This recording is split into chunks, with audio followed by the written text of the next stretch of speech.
ये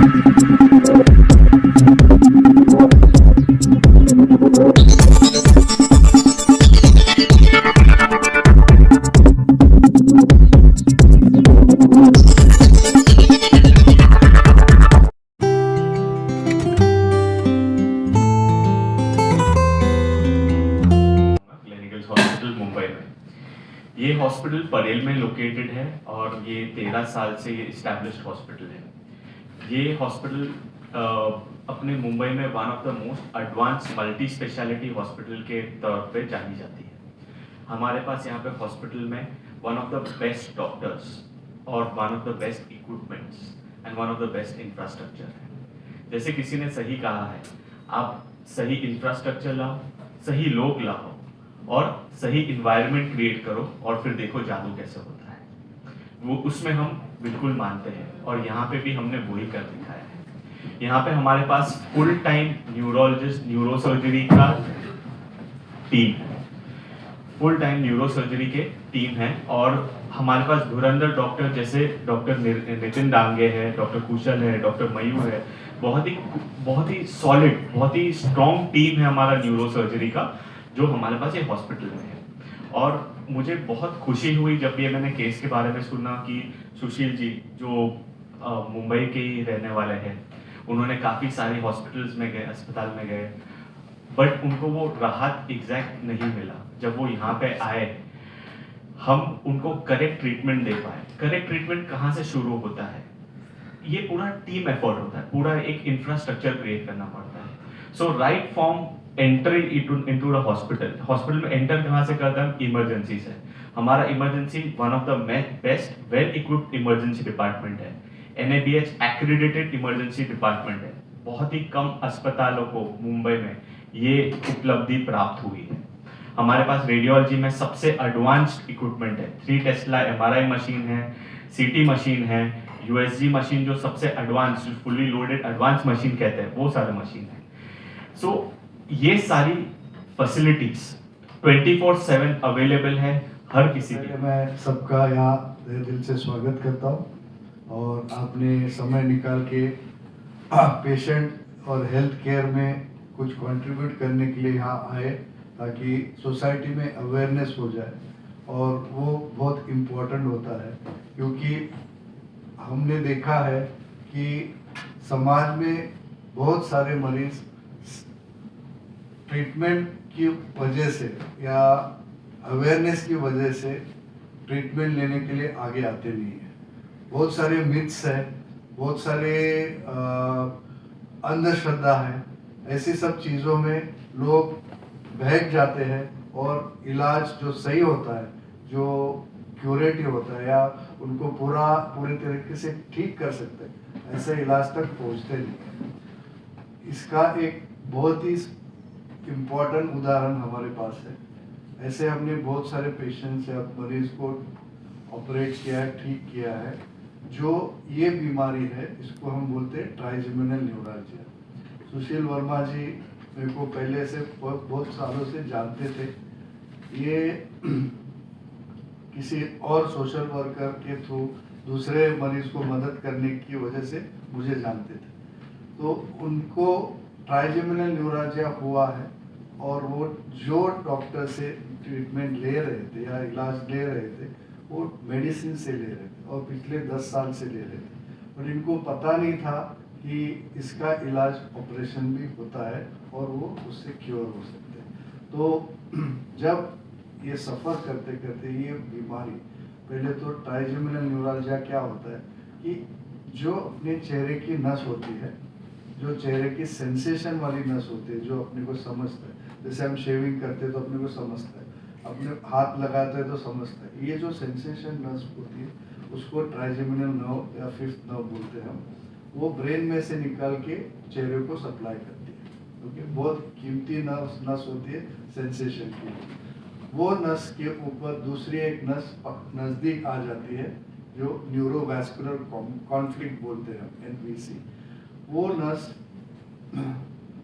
हर एक के ब्रेन में वो नस रहती है, बट जब वो एक दूसरे के ऊपर करीब आती है और टच करती है और प्रेशर डालती है, जैसे नाड़ी होती है, वो नाड़ी की जो नस होती है उसको वैसा बोलते हैं, आर्टरी बोलते हैं। वो आर्टरी ये चेहरे की सेंसेशन वाली नस के ऊपर चिपक जाती है और उसके ऊपर प्रेशर डालती है। और जैसे अपन बोलते हैं नाड़ी पल्सेट होती है, वैसे वो नस के ऊपर हमेशा हार्ट बीट के साथ पल्सेट होती है, तो वो नस को वो एक्सपोज कर देती है, या नस को थोड़ा सा बाहर से उसका जो फाइबर्स होते हैं वो एक्सपोज होते हैं और डायरेक्ट कांटेक्ट की वजह से वहाँ से शॉक जैसा पेन शुरू हो जाता है। एकदम भयानक दर्द होता है, जो कोई मरीज उसको काउंट नहीं कर सकता, जो बता नहीं सकता, और कोई भी आज तक वर्ल्ड में टेक्नोलॉजी नहीं है जो पेन को मेजर कर सकते। इसलिए ये बीमारी हमने सोची कि लोगों तक पहुंचाया जाए कि ये बीमारी होती है, इसको सही तरीके से निदान या डायग्नोसिस करना जरूरी है और उसके बाद उसका सही इलाज करना जरूरी है। हर पेशेंट को ऑपरेशन करना जरूरी नहीं होता है। कई मरीज आते हैं कि छोटा सा प्रॉब्लम रहता है, कम दर्द वाला, दवाई से कभी कभी ठीक हो जाते हैं। बट जो सुशील जी जैसे पेशेंट्स रहते हैं वो सफ़र करते हैं 10 साल तक, वो बिल्कुल सही नहीं है और उनकी तरफ से हम उनको बताएंगे, वो खुद बताएंगे कि कैसे वो सफ़र करते हैं। बट मुझे ये बोलना है कि ये जो बीमारी है ट्राइजेमिनल न्यूरल्जिया, ये कोई भी तरीके से मेजर कर नहीं सकते, ये सिर्फ वो मरीज महसूस कर सकता है।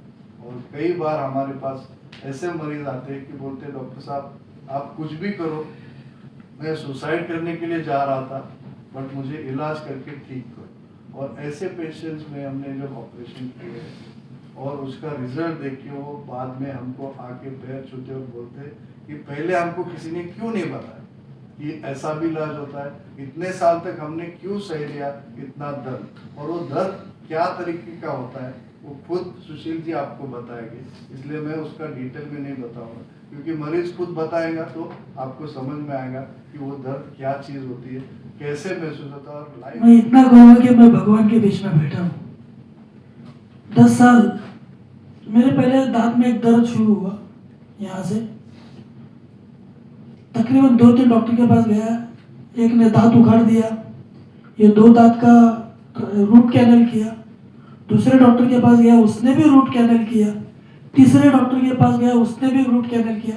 आप सोच सकते हो दांत का एक छोटा सा दर्द कितना तकलीफ होता है। मेरे को ये बीमारी है ये पता चलने में 2-3 साल निकल गए। फिर एक डॉक्टर के पास गया, वो भी बोला डॉक्टर दांत का प्रॉब्लम है, तो दूसरे डॉक्टर के पास गया, उन्होंने सीनियर उनके पास कोई था, उसने वो पकड़ा, बोला तो आपको कुछ ऐसा होता है क्या? बोला हाँ दर्द होता है, शूटिंग पेन होता है, अनबेरेबल, मतलब आप बिलीव नहीं कर सकते। डॉक्टर साहब ने जो बोला ना, सिर्फ 2 ही जन ये तकलीफ, इसका दर्द है सिर्फ 2 ही जन जान सकते, एक जो पेशेंट है और जो उनका डॉक्टर है। आप जिनको दांत दर्द है, जिनके दांत में कीड़े पड़े, आप दांत निकलते हो ना, उस वक्त अगर आपको इंजेक्शन बगैर दिए अगर दांत निकलेगा, वो जो तकलीफ होता है उससे भी भयानक तकलीफ, यहाँ से जो नस जाती है ऊपर कान से, ये ऐसे ऊपर तक तकलीफ होती है। तो सबसे पहली बात ये, लोगों को बीमारी नहीं मालूम, मुझे पता चलते 3-4 साल लग गए। फिर एक डॉक्टर ने भेजा कि भाई ऐसा ऐसा है, आपको दांत का प्रॉब्लम नहीं है, आप ब्रेन सर्जन के, एक ब्रेन के डॉक्टर है, न्यूरोलॉजी उनके पास जाओ। मैं बोला दांत का प्रॉब्लम है, न्यूरो इसके पास क्यों जाओ? नहीं आप जाकर तो देखिए। जब मैं उनके पास गया, उन्होंने चेक किया, बोला कि भाई आपको क्या है, नाम भी इतना खतरनाक है, याद करते करते मुझे 3 साल लग गए, ट्राइजेमिनल न्यूरल्जिया कुछ। तो उसके बाद में थोड़ा ठीक हुआ, शुरू तो हुआ था लेकिन काफ़ी तकलीफ हो रही थी, ये डॉक्टर वो डॉक्टर चेंज करते करते करते रह गया। मेडिसिन जो मेरे ख्याल से 300 mg की शुरू हुई थी, वो 1600 mg तक पहुँच गया। मुझे बीच में पता तो चल गया डॉक्टर साहब मैं सोशल फील्ड में हूँ, शिवसेना उद्धव साहब ठाकरे का अच्छा कार्य करता हूँ, लोगों को मदद करता हूँ। तो मैं मेरे MLA साहब के पास गया था, उन्होंने मुझे क्या हो रहा है, मैं बोला ऐसा तकलीफ हो रहा है, उनको पता था ये प्रॉब्लम क्या है। अरे बोला मेरे पेशेंट के डॉक्टर साहब है ना डांगे सर, मैं बोला हाँ सर, मैं भी उनके पास गया था। उन्होंने वहाँ से इनको फ़ोन किया, बोला उसको किसी भी हालत में देखिए और उनका इलाज कराइए। मुझे दूसरे दिन इन्होंने बुलाया, हॉस्पिटल में चेक किया, पुराने पेपर देखे, उन्होंने बोला आप इतने दिन से ये सब झेले क्यों? तो बोला सर मुझे ऑपरेशन का बोला था लेकिन ऑपरेशन से डर लगता है। तो डॉक्टर साहब आज इनका नाम इतना है, हॉस्पिटल का नाम इतना है, इतनी अच्छी टीम है, तो मैंने भी सोचा वैसे भी तो मर ही रहा, रोज रोज के तकलीफ से या तो आर या तो पार। तो डॉक्टर साहब से जब मैंने बात की है तो जो डर था, हाँ आप किसको भी बोलिए, ब्रेन का ऑपरेशन बोल तो मेन स्विच होता है, कोई बोले किधर का ब्रेन का ऑपरेशन, अरे अरे ब्रेन में कुछ करेगा तो मर जाएगा, लकवा हो जाएगा, फाली हो जाएगा, ये हो जाएगा। ये मुझे ये 3-4 साल से मैं ये सोचते निकल लिया कि अब क्या करूँ, ऑपरेशन करूँ, अगर और कुछ कॉम्प्लिकेशन हो जाएगा। लेकिन मैं आज मुझे ऐसे लगा कि कुछ भी कॉम्प्लिकेशन हो, लेकिन जो ट्राइजेमिनल का जो दर्द मैंने सहा ना, उसके सामने ऑपरेशन नथिंग, मतलब बिल्कुल ना के बराबर है। और मेरा एक नसीब सबसे बड़ा अच्छा है कि इतने बड़े इंडिया के डॉक्टर, आप किसी को भी पूछोगे, मैं आधा डर तो मेरा उस वजह से निकल गया, डॉक्टर साहब का नाम सुना, मैं बोला चलो अब इतने अच्छे डॉक्टर है तो कर लेते। घर में सब मना कर रहे थे कि थोड़ा तकलीफ है झेल लो, ऑपरेशन करोगे तकलीफ, लेकिन मैं आखिर में डॉक्टर साहब से बात करके जब मैं कॉन्फिडेंस में आया, फिर मैंने सोच लिया भाई ऑपरेशन करना जरूरी है। अब यकीन नहीं करोगे, उस वक्त ऑपरेशन के जब मैं होश में आया, मैं हमेशा यही सोच रहा पेन होगा, आप आज 4 महीने तो सोच रहा पेन होगा, मगर बिल्कुल मतलब बिल्कुल पेन नाही। एक पेन मतलब जो सुई टाकतो ना पण जमिनीवरती, तो जेवढा आवाज येतो आणि मला तो त्रास व्हायचा तो बॉम्बचा आवाज यायचा, तेवढा सुद्धा आता त्रास नाही। म्हणजे अक्षरशः मी नरकातून स्वर्गात आलो, म्हणजे जिवंतपणे बोलतो ना आपण स्वर्ग बघणे, तो सुख काय ते मी पाहिलं। लोकांना आज माझ्या ओळखीचे जेवढे आहेत, सर्वात आधी डॉक्टर जे दाताचे डॉक्टर आहेत यांच्याकडे कोणीच येत नाही। पहिले दाताचे मी 4 डॉक्टरकडे गेलो, तुम्ही विचार करा, दादरमध्ये इतकं मोठं जैन हेल्थ सेंटर आहे, तिथे जाऊन मला त्या डॉक्टरांना कळलं नाही की मला हा प्रॉब्लेम आहे, त्यांनी सुद्धा रूट केलं बरं। काही बाकीचे दात सगळे असे शाबूत आहेत माझे, पण ते एक दात काढला आणि 2 दात विनाकारण रूट कॅनल करून ठेवून दिलं। त्याच्यामुळे मी सांगतो जराही घाबरू नका, माझ्या ओळखीचे आता जेव्हापासून लोकांना कळलं, मी सोशल मीडियामध्ये शिवसेना ग्राफचा प्रसार आहे, मी मीडियामध्ये टाकत असतो, कित्येक लोकांनी मला संपर्क केला, त्यांना सांगितलं की तुम्ही जावा ऑपरेशन करून घ्या, डॉक्टरांचं नाव सजेस्ट करतो। असे तर खूप डॉक्टर आहेत, पण ज्यांना मला त्यांच्यामुळे फरक पडला, मी ऑपरेशन करणारच नव्हतो, मी ठरवलेलं की करायचं ना, जाऊ दे कुठे परत पाय हे वगैरे झाला, लाकवा वगैरे मारायला काय होईल, पण या कॉन्फिडन्समुळे मी ऑपरेशन करून आज खरोखर खूप सुखी आहे। तुमच्या ओळखीचा कोणी पेशंट असेल, कोणाला हा त्रास होत असेल, त्यांना सांगा जराही घाबरू नका, रोज रोज मारण्यापेक्षा हे सुंदर जीवन घ्या, ऑपरेशन करून घ्या आणि स्वस्थ जगा। हॉस्पिटल पण खरंच खूप छान आहे। डॉक्टर मयूर सर, डॉक्टर ते एवढे बिझी असताना हे पण संपर्क बसायचे, डॉक्टर मयूर सर, डॉक्टर कुशल सर यांचे नंबर आहेत माझ्याकडे, नेहमी मला मेसेज करून, मी गेलो नाही, मला फोनवर बोलला तुझी तब्येत बरी आहे, तू विसरलास आम्हाला। म्हणजे एवढा आनंदित झालो मी की अक्षरशः सांगू शकत नाही। जगातलं सगळ्यात कोणतं सुख असेल तर मी आज त्या सुखामध्ये। धन्यवाद डॉक्टर, खूप खूप धन्यवाद तुमचे।